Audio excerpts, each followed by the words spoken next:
네, 시계를 좀 넓혀보죠. 신한금융투자에서 하우스뷰를 결정하시는 분입니다. 5월 전략을 여쭤보려고 모셨는데요. 박원영 신한금융투자 수석연구원입니다. 연구원님 안녕하십니까? 안녕하십니까. 오늘은 시장이 그래도 반등을 해주고 있는데요. 좀 더 냉정하게 판단하기 위해서는 어제 시장을 기준으로 이야기를 나눠볼 필요가 있겠습니다. 코스피 지수가 닷새 만에 2,700선이 무너졌고요. 환율도 어제 장중 기준으로 1,250원을 돌파하면서 퍼펙트 스톰이라고 하죠. 여러 가지 악재가 겹쳐져 있는 상황인데 현재 시장을 어떻게 진단하고 계십니까? 네. 우선 한국 경제 및 금융시장만 봤을 때는 악재가 너무나 많은 상태이죠. 연초 이후에 이 러시아 우크라이나 사태로 인해서 원자재 가격 급등이 나타나는 가운데서 이러한 물가 불안들이 장기화되다 보니 연준 입장에서는 통화정책 정상화를 가속화를 시사를 했습니다. 이제 그러다 보니까 연준의 긴축 가속화 경계감 속에서 이제 유동성 축소 또한 이제 수요에 대한 둔화 우려들 이런 부분들이 부각이 됐었고요. 여기에다가 이제 3월달 중순부터는 중국에서 코로나 사태까지도 다시 재확산이 됐었죠. 다른 지역에서는 코로나를 이제 위드 코로나를 모색하는 가운데서 중국에서는 봉쇄 조치를 하다 보니까 이러한 부분들이 결국에는 이 중국발 수요 그리고 공급단에 대한 우려들 이런 것들이 가중이 되면서 한국 경제에 유독 짓누르는 모습들이 관찰되고 있습니다. 네, 한국 시장이 유독 짓눌린 듯한 모습을 보인다라는 말씀을 주셨는데요. 미국 얘기를 좀 해볼까요? 다음 주면 5월 FOMC입니다. 네. 말도 많고 탈도 많은데요. 빅스텝을 넘어서 75bp, 자이언트 스텝 얘기까지 나오는데 간밤에 연준 인사들이 또 75bp 할 것 같다, 안 할 것 같다 얘기도 좀 있어요. 어떻게 좀 보시나요? 우선 이제 말씀드리고 싶은 부분들은 50pp냐, 75pp냐, 즉 이제 빅스텝이냐, 자이언트 스텝이냐 이게 이제 중요한 것은 아니다라고 보고 있습니다. 결국 연준이 긴축을 가속하는 그 근본적인 이유를 한번 찾아보자라는 거죠. 연준이 긴축을 가속화시키는 근본적인 이유는 고물가 흐름들이 장기화돼서입니다. 이러한 이제 고물가가 장기화되는 이유는 수요는 너무나 좋았는데 공급이 이걸 따라가지 못하다 보니까 수요와 공급 간의 격차가 계속 벌어지고 있다라는 거죠. 이 고물가 기조가 결국엔 사라지기 위해서는 공급이 빠르게 회복이 되거나 아니면은 연준이 말하는 대로 자이언트 스텝이라든지 빅스텝을 통해서 수요를 강제적으로 누그러뜨려야 된다라는 거죠. 시장에서 지금 현재 우려하는 것은 연준이 강제적으로 수요를 위축시키면서 이 수요와 공급의 격차를 축소시켜서 물가 불안을 잠재우려는 이러한 부분을 지금 시장에서 경계를 하고 있다라는 건데요. 사실 이제 공급단에서의 회복이 나타난다라고 하면은 이러한 부분들에 대한 우려들은 자연스럽게 해소가 될 수 있다라는 거죠. 결국에는 이제 저희가 봐야 될 것은 연준의 통화 정책은 결국엔 결과값이다라고 보고 있고요. 그 이면에 있는 이 고물가 기조, 그래서 공급 회복이라든지 수요에 대한 부분들이 어떤 식으로 해결이 될 것이냐 이 부분들을 먼저 주목을 해야 될 것이다라고 판단하고 있습니다. 연준의 통화정책 결정 일주일을 앞두고 가장 중요하게 바라봐야 할 세 가지 지표가 아무래도 성장률과 물가 그리고 실업률 지표인데 그중에서 두 가지가 이번 주에 발표가 됩니다. 28일, 29일 밤에 각각 미국의 1분기 성장률 그리고 개인 소비 지출이죠. PCE 가격 지수가 공개가 되는데 전망과 그에 따른 영향은 어떻게 보십니까? 네. 우선 1분기 경제 성장률은 이제 전기 대비 연율로 1%대 성장률이 예상이 되고 있습니다. 또한 이제 물가 같은 경우에는 전월 대비로 한 1% 정도의 오름세가 예상이 되는데요.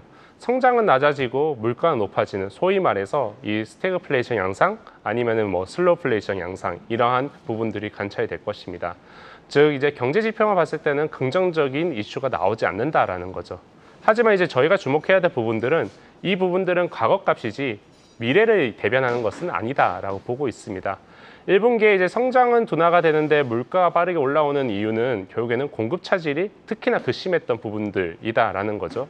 이제 이 공급 차질들이 어떻게 해결이 될 것이냐가 2분기, 3분기를 좌우할 것이다라고 보고 있는데요. 일단은 적어도 이 러시아 우크라이나 사태가 정점을 지났다라는 관점에서 전쟁으로 인한 이 물가 상승 압력들은 3월이 고점이 될 가능성이 높습니다. 또한 이 2분기에는 1분기 이어서 이 경제 정상화, 즉 리오프닝 관련된 수요들도 부각이 되겠죠. 이제 이러한 부분들이 적어도 이제 성장률에 대한 하단을 좀 지지해주지 않겠냐라고 보고 있습니다.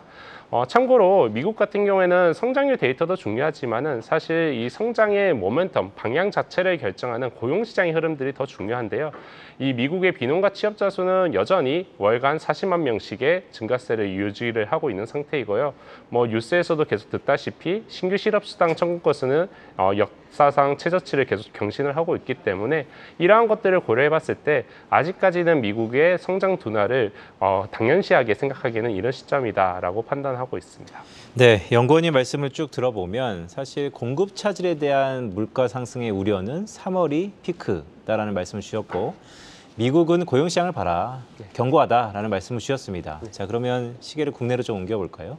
자, 이렇게 경기 침체도 조금 지연되는 것 같고 경기가 나쁘지 않은데 우리 국내 증시에 대한 우려가 상당히 높은 상황. 이거 어떻게 좀 봐야 될까요? 네.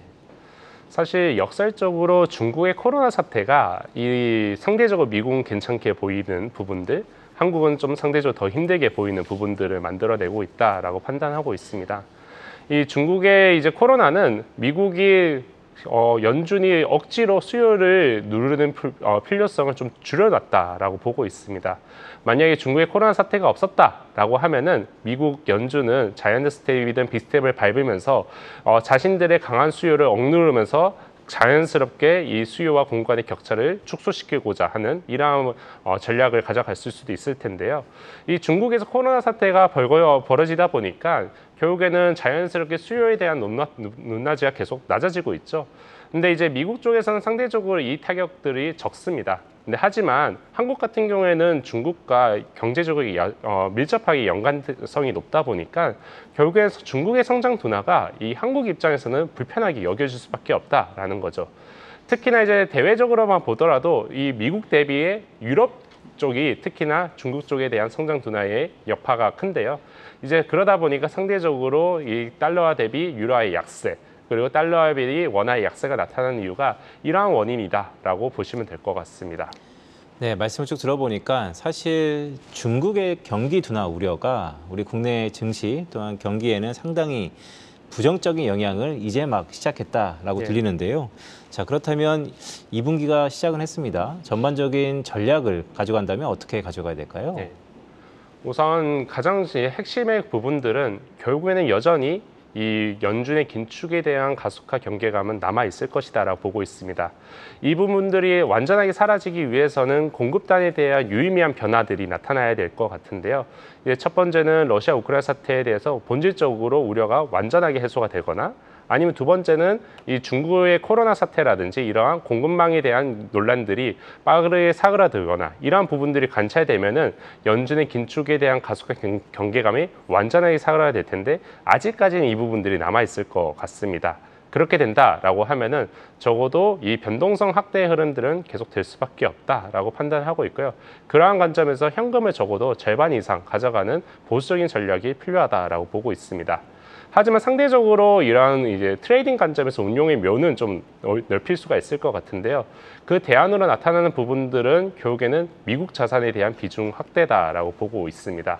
상대적으로 이제 중국의 코로나 사태로 인해서 이 중국발 수요는 둔화가 되겠지만은 이로 인해서 결국에는 이 물가에 대한 불안들이 조금 잠잠해지면서 연준의 긴축 가속화 경계감은 좀 사그라들 가능성이 높고요. 그렇게 되면은 그동안의 연준의 긴축 경계감으로 인해서 자산 가격에 대한 조정들이 특히나 미국의 나스닥 중심, 성장률 중심으로 많이 발생이 됐었는데 이러한 부분들을 일부 좀 되돌릴 수가 있을 것이다 라고 판단하고 있습니다. 한국 입장에서만 본다라고 하면은 상대적으로 한국에서 이 중국 쪽에 대한 수요 비중이 높은 애들보다는 이 미국이라는 이러한 선진국 쪽의 비중이 높은 애들로 가져가는 게 좋을 것이다라고 보고 있고요. 이런 이제 업종들이 대표적으로 어제랑 오늘 상대적인 강세를 이미 보이고 있는데요. 자동차라든지 철강 이러한 업종들이 대표적인 업종이다라고 보시면 될 것 같습니다.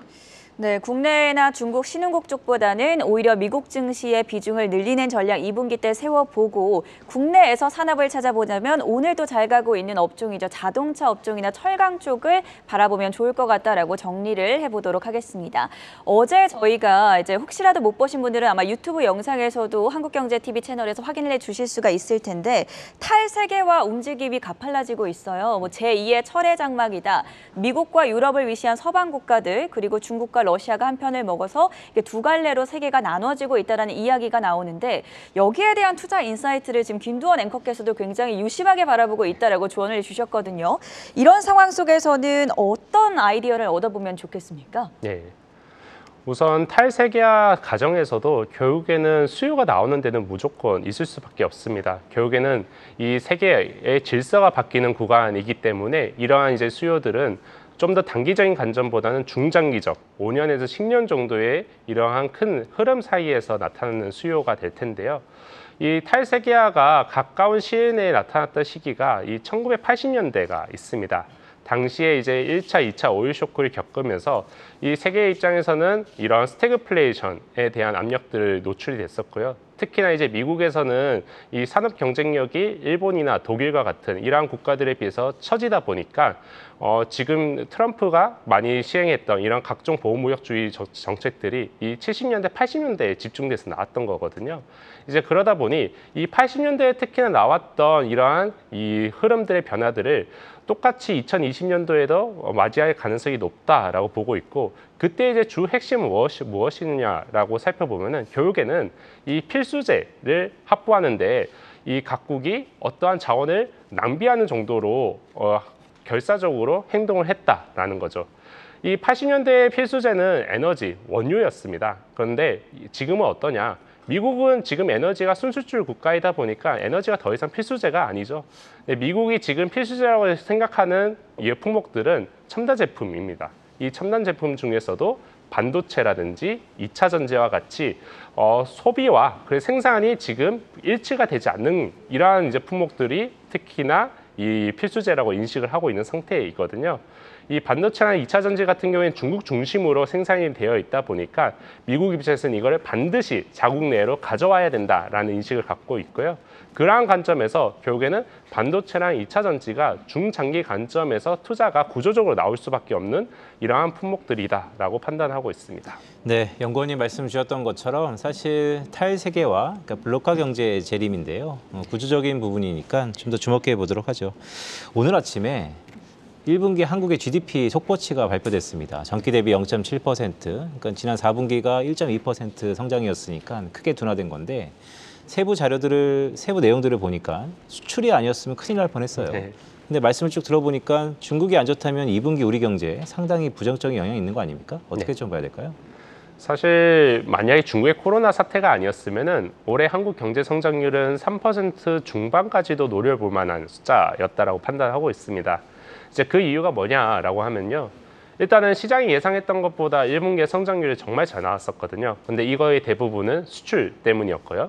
근데 수출이 좋았던 이유는 지금 선진국뿐만이 아니라 신흥국에서도 경제 정상화가 나타나고 있다 보니까 이러한 관련된 수요가 이 수출로 집계가 되고 있는 상태입니다. 그러다 보니 1분기에 이제 오미크론 확산으로 인해서 이 내수 활동들이 특히나 위축이 많이 됐음에도 불구하고 이걸 대부분 수출에서 상쇄를 시켰고요. 근데 이제 2분기에는 이게 반대가 될 것 같아요. 이제 내수 쪽은 오히려 빠르게 올라올 텐데 문제는 이제 수출 쪽이 코로나 재확산으로 인해서 위축이 될 수밖에 없겠죠. 중국 쪽에서.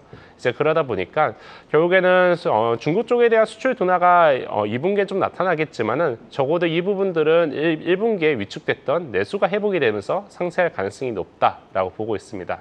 또한 역사적으로 이 경험을 보면은 이 코로나 이후에 이 수요 둔화 같은 경우에는 이 수요가 완전하게 사라진다라기보다는 수요의 시점이 좀 바뀌는 부분들이 커요. 그래서 2분기에 나오지 않았던 중국 수요들은 아마 3분기에 일부 좀 유입이 될 수 있지 않겠냐. 그래서 오히려 하반기에 좀 더 성장에 대한 경로들을 좀 긍정적으로 바라볼 수도 있는 부분들이 관찰되고 있다라고 보시면 될 것 같습니다.